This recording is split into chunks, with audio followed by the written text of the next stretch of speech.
Bienvenidos al canal. Soy Estela Higuita Urán. Agradezco a mis amigas Teresa Duque y Alicia Rueda y su familia por las fotos. Hoy voy a narrarles el cuento Alfarero. Había llorado. Lo supieron porque sus ojos y nariz estaban enrojecidos y por los manchones de tierra colorada que sin darse cuenta exhibía en la cara. Tenía los músculos tensos, la mirada inexpresiva. Y estaba ahí, inclinado, en silencio, apretando el barro con rabia, probando su textura y dándole forma a las tejas mientras pensaba en el futuro de sus hijos. Tal vez lo que no dijo en muchos años empezó a aflorar ahora con más fuerza, como si hubiera llegado al límite. En su figura delgada se manifestaba el cansancio y en el entorno se percibía una protesta sin palabras. Alfarero era su oficio. Lo llevaba en la sangre, en los genes. Fue la herencia que recibió de sus antepasados. Tenía los dedos torcidos y gruesos, las uñas sucias y las manos toscas y resecas de trabajar con el barro. Sabía elaborar vajillas, pero se especializó en ladrillos y tejas para hacer casas ajenas, pues nunca pudo comprar un lote para construir la suya. La tierra que amasaba y en la que estaba la casa donde vivía pertenecían al patrón, que tenía propiedades por todo el valle, desde el piedemonte hasta la ribera del río y por la llanura, pasando más allá de donde podía llegar la vista. Las montañas encerraban el llano por ambos lados, formando cadenas poco elevadas. En algunas partes estaban cubiertas de bosques y en otras de sabanas con diferentes tonalidades de verde, a excepción de la tierra lacerada de donde se extraía el material para las tejas y los ladrillos.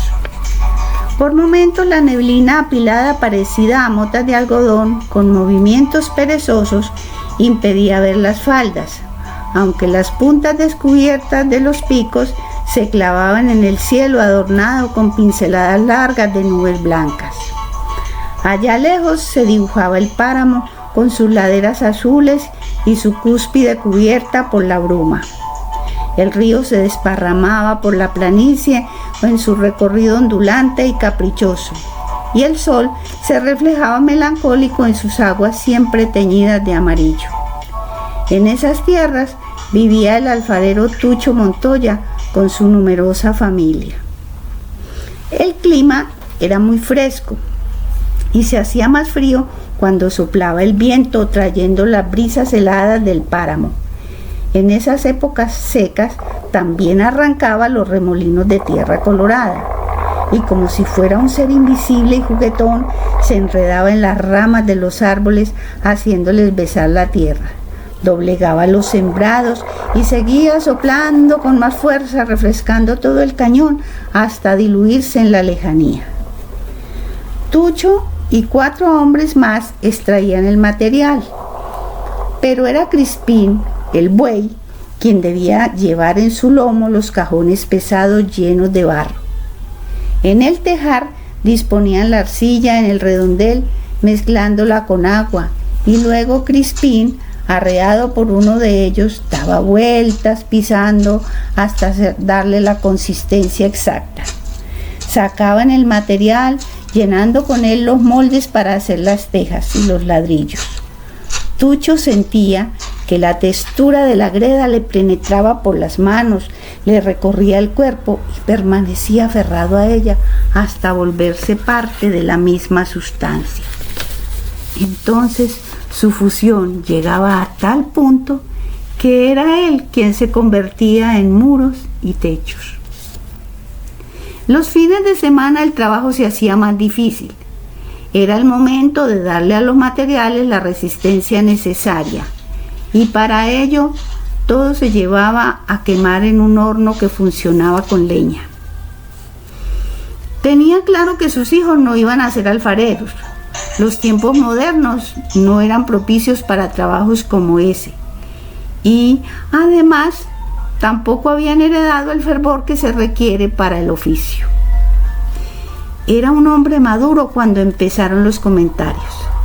Se decía que Tucho lloraba sobre el barro y que sus lágrimas tenían la propiedad de hacer más resistentes los materiales de construcción. El mito se hizo público y corrió por el valle como el agua del río. Los ladrillos y las tejas tenían tanta demanda que no lograba cubrir los pedidos. A Tucho lo que le dolía era convencerse de la imposibilidad de darle estudio a sus hijos. Por eso se le acumularon los sentimientos de impotencia y la pobreza se le volvió insoportable. Debido a su timidez, no encontró las palabras apropiadas para expresar lo que quería decir desde hacía mucho tiempo. La única opción que tuvo fue introducir sus lágrimas de rabia en la superficie porosa de los ladrillos y las tejas. Cuando Cristina, su hija, terminó la escuela primaria, durante esas vacaciones la vio en las tardes pensativa, sentada en el piso de tierra, en cuclillas, ciñendo sus piernas con los brazos y recostada contra la pared sin revocar. Otras veces la observó ir en búsqueda de la bolsa que siempre llevó a la escuela y formar en el suelo un reguero de cuadernos, de lápices, de borradores y de la madera rizada de la que salía de la punta de los colores. La pequeña se empeñaba en mirar con minuciosidad sus escritos, corregir errores, pintar aquello que le hacía falta color y luego, ordenándolo todo, lo dejaba encima de la repisa. Ella un día le contó que todas las noches soñaba con un mundo hermoso y abierto, con uniformes, edificios, salones, patios grandes y montones de conocimientos que estaban allá afuera, pero que al despertar se sentía muy triste porque esas eran las últimas vacaciones y tenía miedo de que a los 11 años iba a empezar su vida laboral en el campo, así como le sucedió a sus hermanos. También le dijo que tal vez se especializaría en hacer utensilios de barro o en criar pollos y que cuando fuera adulta se iba a casar y sus hijos repetirían la misma forma de vivir. Fue eso lo que obligó a Tucho a buscar otra salida. Los domingos por la tarde, los 10 hijos reunidos en el corredor esperaban a Tucho y a su madre. Grandes y chicos se impacientaban cuando el bus venía retrasado y recibir un dulce que les traían se volvía una eternidad. Para calmarse, jugaban corriendo por las mangas hasta que a lo lejos se veía el carro envuelto en una nube de polvo. La carretera reverberaba y los ojos resentidos por el sol debían cerrarse. Cuando por fin el vehículo estaba cerca, todos dispersos corrían hasta la vía, aprovechando para ver a los pasajeros que viajaban a otras veredas y luego ayudaban a sacar los costales con el mercado. Ese domingo, cuando los padres se bajaron del carro, iban sonriendo en forma inusual. Cierto gozo se manifestaba en sus semblantes. Parecían no estar fatigados, y la mirada insólita que traían llamó la atención de todos los hermanos, que se inquietaron por saber a qué se debía su felicidad. El padre tiró la ruana en la banca larga del corredor. Se limpió el sudor con el pañuelo arrugado. Juanita, la madre, se quitó el abrigo negro con el que vestía cada vez que iba al pueblo. Se lo había regalado la esposa del patrón cuando ya no gustó más de él. Lo colgó en un clavo detrás de la puerta. Caminó despacio y se sentó. Ya habían bebido un refresco cuando por fin dieron la noticia que emocionó a los mayores, a los chicos y más aún a la interesada, que se quedó muda y sorprendida. Los hogares juveniles funcionaban en el pueblo desde algunos años atrás, dirigidos por el padre Iván Cadavid, que ese día durante la misa dijo que estaban inscribiendo a los niños. Eso llenó de gozo a la pareja. La amabilidad del padre los ayudó a vencer la timidez. Por primera vez se atrevieron a pedirle ayuda. Con relativa facilidad se les otorgó una beca para que Cristina viviera en el hogar juvenil y desde allí caminara hasta la normal y se graduara como maestra. Una maestra en la casa. Era algo que nadie les iba a creer. Eso requería engordar más cerdos y aumentar la producción de pollos, más ladrillos y más tejas para pagar algunos gastos. Fue una larga y agradable espera. Tucho se metió en su mundo de arcilla durante los 6 años siguientes, sin queja y sin angustia, y las tejas y los ladrillos que hacía seguían siendo los más resistentes de la región. A la niña se le veía crecer con ese aire de estudiante y de gente importante. Los hijos mayores trabajaban como jornaleros en las tierras del patrón. Los menores estudiaban en la escuela y Cristina terminó sus estudios. Unos días antes de la fiesta de grados, en la casa el trabajo se hizo arduo y apasionado. Juanita ocupó mucho tiempo lavando el abrigo negro, los pantalones de los muchachos, los trajes de las niñas. Fue en la ruana de cuadros azules donde invirtió más tiempo, cortándole las puntas raídas y las lanas largas que salían por los bordes. Además, bajó ruedos, acomodó ropas que quedaban anchas o estrechas para que todos pudieran asistir a la ceremonia. Esa mañana, el gallo no cantó. Cuando el sol apenas empezaba a asomarse sobre las montañas, empujando la neblina y permitiendo ver el paisaje, se levantaron todos. Había mucho por hacer. El alfarero fue a la huerta a traer las hortalizas y los aliños frescos para terminar de condimentar el gallo que había matado el día anterior. Al poco tiempo, un aroma delicioso salía de la cocina dispersándose por los alrededores.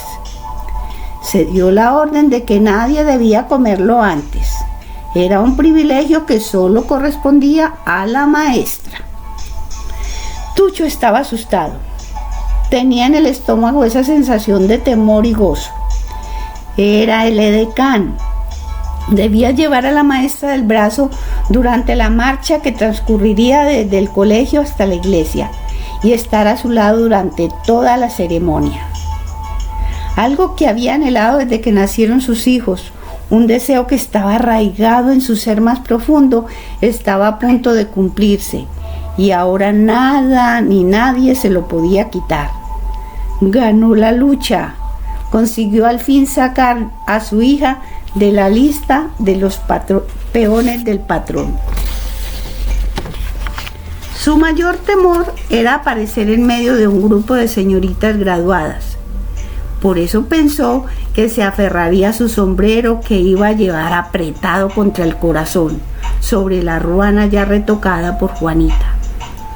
Tener una maestra en la casa de un alfarero, eso era algo muy grande. Antes de la ceremonia, Tucho se dio un baño y lavó muy bien las manos y hasta las restregó un poquito de vaselina.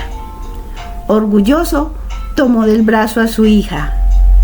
No pudo evitar que algunas gotas cayeran sobre la ruana. Fueron sus primeras lágrimas de felicidad en mucho tiempo. Bien, amigos. Gracias por escuchar mis relatos y cuentos. Si este les gustó, espero que se suscriban, lo compartan con sus amigos y le den like. Y también espero sus comentarios. El próximo cuento va a llamarse Negro Profundo. Muchas gracias.